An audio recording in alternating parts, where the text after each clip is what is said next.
guys, ayan, it's cooking time. Ngayon ang menu natin is tofu. Ayan, gawa tayo ng ibang putahe sa tofu. Kaya naman tara guys, luto na tayo. Eto na, meron ako ditong malaking bloke ng tofu. Ayan, pero may nabibili nito yung maliliit lang. Pero gusto ko kasi yung parang pa-Chinese tofu niyan.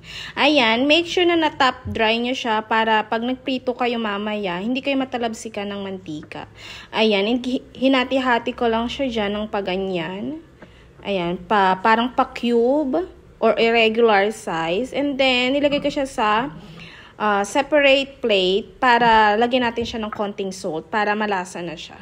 And then, after nya, naghiwa na ako dyan ng aking mga veggies. Meron ako dyan garlic at mayroon na rin ako dyan onions. Sa paggagawa nito, guys, napaka-easy. Kayang-kaya nyo itong gawin. Kahit sino nakakapagluto na nito. Kaya lang ito yung version ko, guys. Kaya naman share ko lang naman sa inyo. And then, meron ako ditong bell pepper. Isa lang yung ginamit ko dyan. Make sure na walang buto para naman hindi kayo maanghangan masyado. Then, meron ako ditong green sili at meron ako ditong green onions. Pang garnish. May pa-garnish tayo ngayon. And then, of course, meron ako ditong carrots. And then yan, start frying na tayo. Make sure na golden brown. Yung iba gusto nila ng tostado or ano. Gusto ko lang dito yung parang hindi siya masyadong overcook. Mag-brown lang siya ng konti, okay na sa akin. Para naman hindi siya masyadong matigas. Pero depende sa gusto ninyo guys, kung anong bet nyo. Pero ganito ako magluto.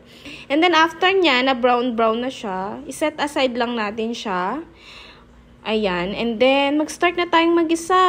Meron ako dyang oil, sibuyas, bawang. Then, pagka-saute nyo, lumabas na ang aroma, ilagay nyo na ang ating mga sili. Yan. Then, naglagay na ako dyan ng ketchup.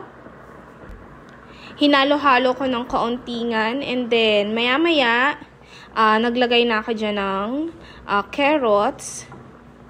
And then, may nakita akong parang sweet chili sauce. Naglagay na ako dyan. Hindi ko na napakita. And then, naglagay na ako dyan ng water at chicken cube, paminta, at konting sugar. Medyo marami lang siya tingnan pero konti lang talaga siya. At brown sugar yung gamit ko. And then, slurry. Cornstarch na may water.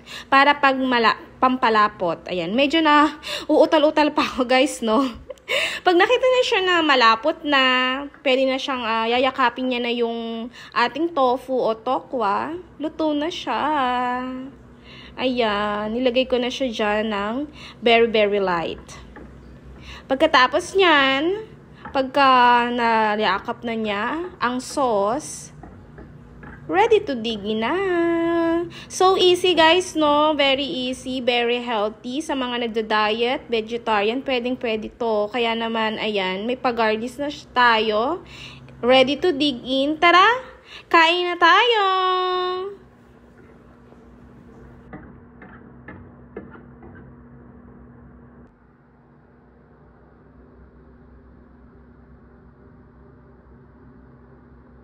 So guys, ayan, luto na siya. May pa-garnish. Ayan.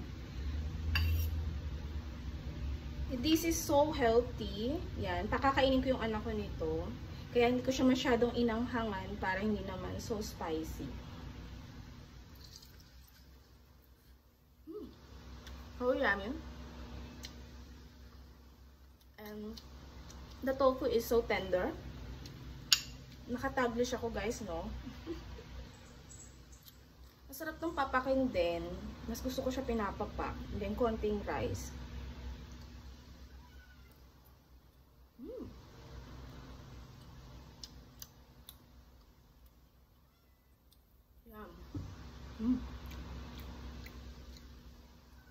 Sa pagluluto ng carrots, guys, huwag yung masyadong overcook para may crunch. Kasi pagka overcook na siya, walang tutay na siya. Mas masarap yung hindi masyado.